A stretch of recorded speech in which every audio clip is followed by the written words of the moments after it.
ಇದಕ್ಕೆ ಒಪ್ಪದಿದ್ರೆ ಅಣ್ಣ ನನಗೆ ಜೈಲಾಗಲಿ ನನಗೆ ಕಲ್ಲಾಗಲಿ ಅವ ಮನೆಯನ್ನು ಕೊಲೆ ಮಾಡಿದ್ರೆ ನಾನು ಬಿಡಲಾರೆ.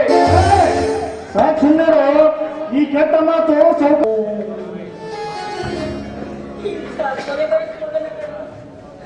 ಇವನಿಗೆ ತಾಯಿ ಅನ್ನಿಸ್ಕೊಡೋದಕ್ಕಿಂತ ನೇಣಿಗಿಷ್ಟು ಪ್ರಾಣ ಕೇಳ್ಕೊಳ್ಳೋದೇ